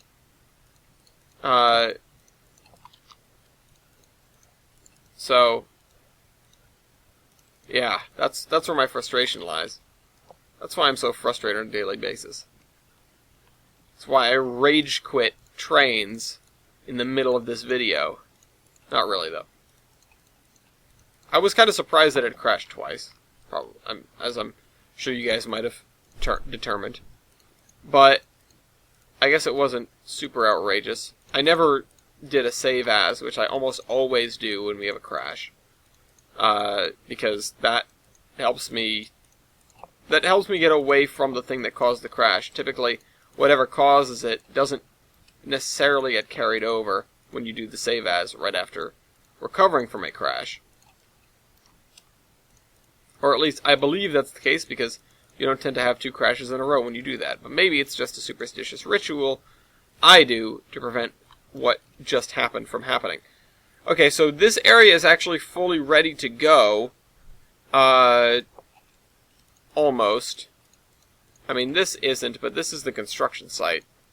So, I'm not even sure what I want to do over here. I'm going to leave this open for myself to work on and do some detailing.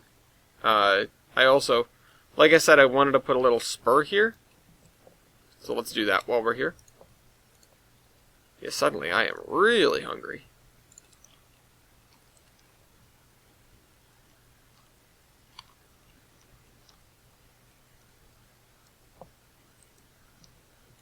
I'm noticing that oftentimes you'll see tracks set up like this, where it's just one like crooked spur that goes in. I assume that's because it's easier to deal with the straight track than it is with the curved track, and it doesn't really change much. But I think I am going to hug this right along the edge there. Oh, excuse me. Straighten that out.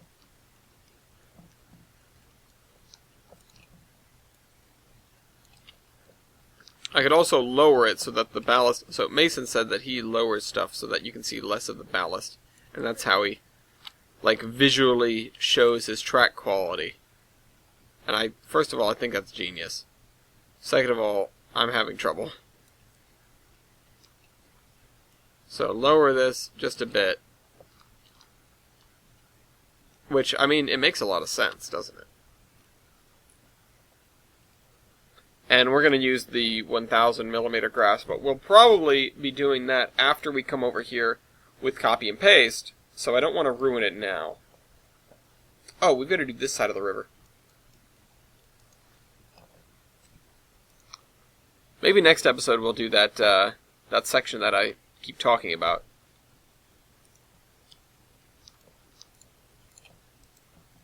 Also, I think I need to put some stuff down in In Lionhead, I need to go look in Lionhead real quick. Maybe we can get some buildings down too if we run over there after we're done with this. I would like to not have that be, I would like to not have it feel insurmountable. It's really not. It's a really small place. But the towns that we've been doing so far, they've been hefty. So, doing something as small as Lionhead, Lionhead is significantly smaller than Adams. And Adams was really not that heavy of a lift when it comes down to it. So, it just took me a bit to get it right. And we did drive through a number of small towns that I can use as inspiration while I was out on the way back from Pennsylvania. I kept joking to TJ, man, I need to take notes. There was in particular one place that we stopped at that didn't have a bathroom, so we just sort of carried on. But, that's sort of what I'm thinking about and looking at here. So, if we do...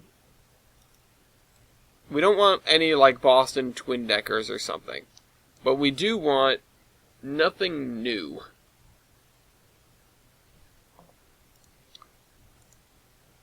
Flats. Yeah, flats. That's what I want. Flatiron Building. That's not the Flatiron Building. That's a ghetto version of the Flatiron Building.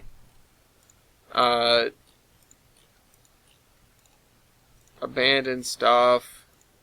Abandoned buildings. Bank divider. Oh, I assume that's like a embankment end. Engine shed, north-south. I don't know. Okay, that's the engine shed, north-south. What is the west-east? Oh, it just spawns it differently. What are you? I'm wondering what FMA is, and if I can use them.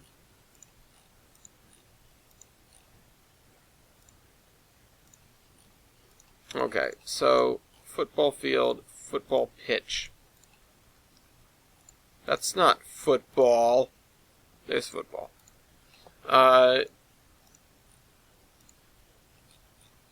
Obviously I don't need footbridges. Okay, let's just do house. Horse. I could use a good house. White Pass and Yukon section house. So that's something that would be useful over here. Milepost 33. So these White Pass things, they're not half bad.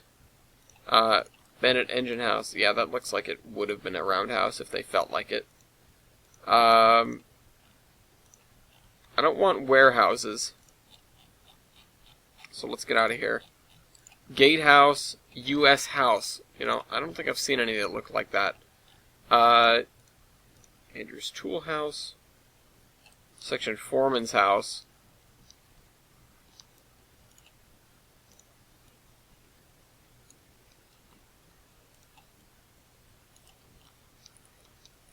Although, this area was supposed to be like yard, wasn't it? Didn't I say that? So, having these houses right on top of it don't necessarily make sense. So maybe they would go, well, okay, so if there was a roundhouse here, that means this area is off limits. So I can't put anything here. So let's just do turntable ground. That makes a lot of sense to put here, actually.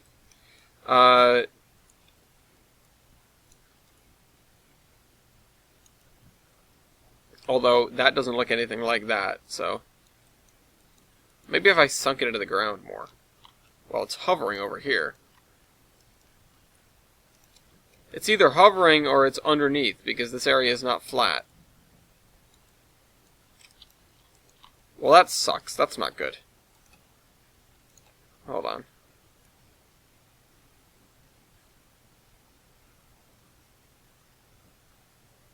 I wanted to get to the point where it's clearly not hovering or buried.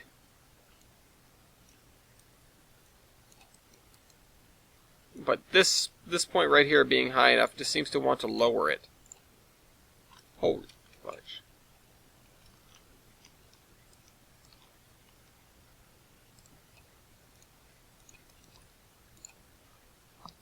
Okay, so there. That's... I wouldn't call that better, but it's something. Something I can use.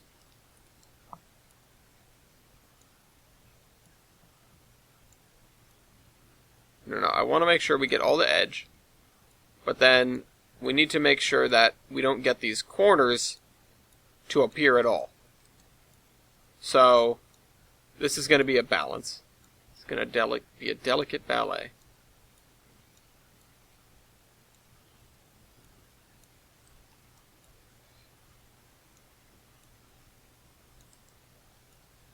Alright. We're almost there. I mean, I'm making it look weird, but I don't know how I would make it look good. Not like this, I guess. Really.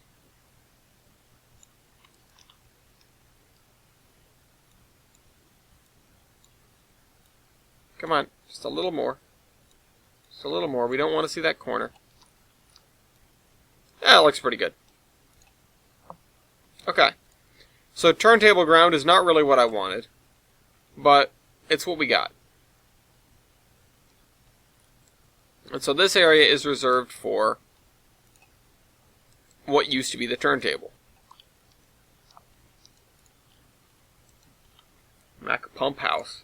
I assume that turns coal into water. Or, well, it would be, hypothetically. Mac engine house. Well, see, also the problem with using this stuff is that it's all 3-foot gauge. Employee's house. Dragon freight house.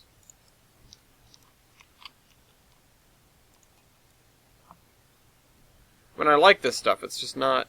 Oh, it doesn't even take freight. It takes friggin' gilsonite. Who thought that was a good idea? Yeah. The freight house. I guess everyone in the Uinta Basin just survives off of gilsonite alone. Makes sense to me.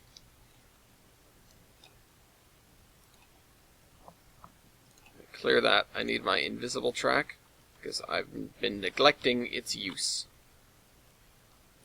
And I haven't used it at all up here, huh? There we go.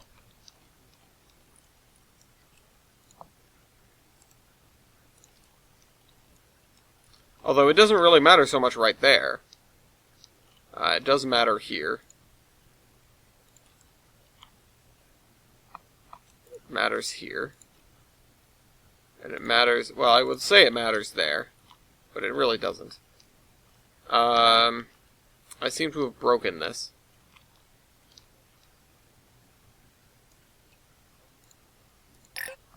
I need to move this freight car so I can set things back to the way they were a second ago.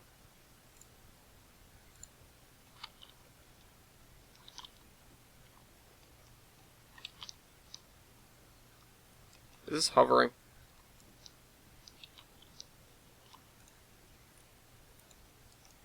Oh, so we're gonna have an industry here. Like, come on. Oh, boof, cars suddenly. Nice. How come this is... Oh, because I had that sunken into the ground. And now it's not. Okay. Well, I wouldn't say I had it sunk into the ground. I'll say it was sunk into the ground. But actually, what am I doing? Because I can just do this. That's what the invisible track is for. Alright, move that buffer back.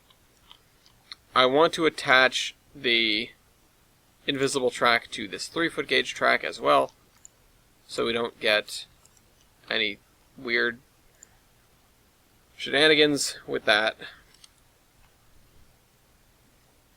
That's slightly better. Move this boxcar back to where it was. And load this boxcar with the other kind of goods, so that I remember what needs to go here. There we go. Alright, so we can't have this here. We established that. So that's going to be just like rubble, is what that is. That's what it seems like to me. City house. That's not a house. That's an apartment block. Nobody would call that a house. Thurmond.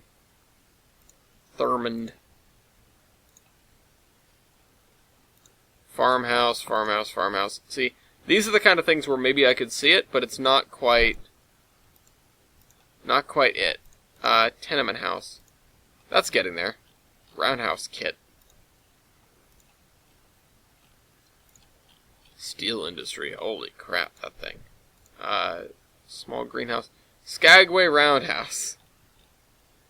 Shotgun house? No, those are too small.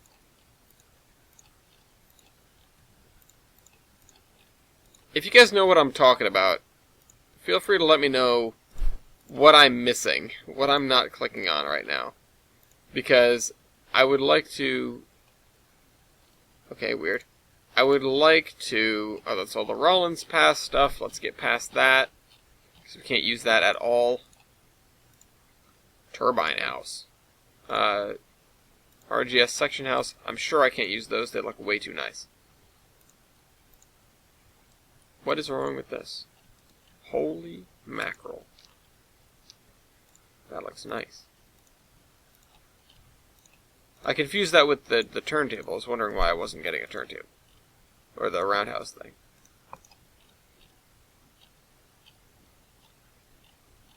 I need to find, like a mining house or something. Mining house. Yeah, that's what that's called. The company house.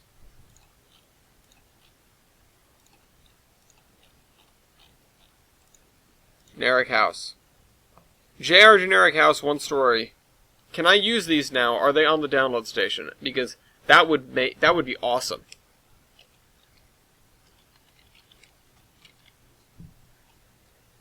Come on. Show me the money. Where did I even get these? Did I get them off the download station? But I get them from something else. Something spooky. Okay, let's see that. Let's see. Those are the ones that are installed. How many of these are on the download station? Okay, so simple 01 through 05. Also, let's just see which ones are on the download station, so I can download a bunch of other ones too. These are it, dude.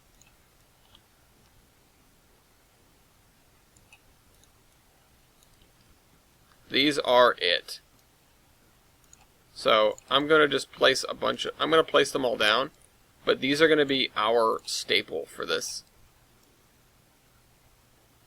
So, it's just 1 through 5. Oh, wait. The ones with porch. With porch 07, this one's not on the download station. It says. It says I don't have it.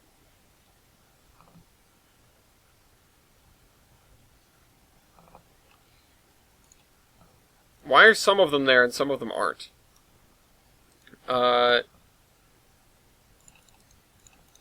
Simple 01 through Simple 05. These are the ones I can use.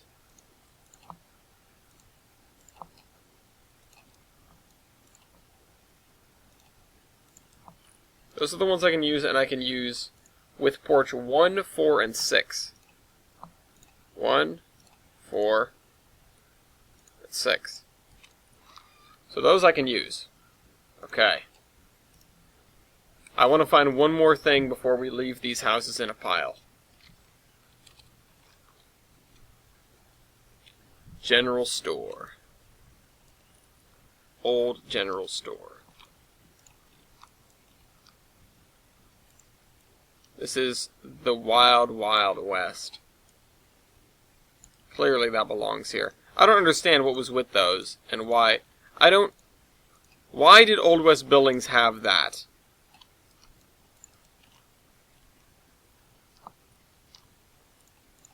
You know? Why do they have that wall that was just a big square wall? If they had a peaked roof, what was the point? Did it make them feel more important? Is this hovering at all? Oh, it was totally hovering. Okay, cool. We got ourselves a freight house, a general store, and some housing! Look at this. You can even go into your neighbor's house through this corner. And you can park your car right on the porch. Now, how great is that? So we need to fill this town out, mostly with these houses. It's going to look pretty generic.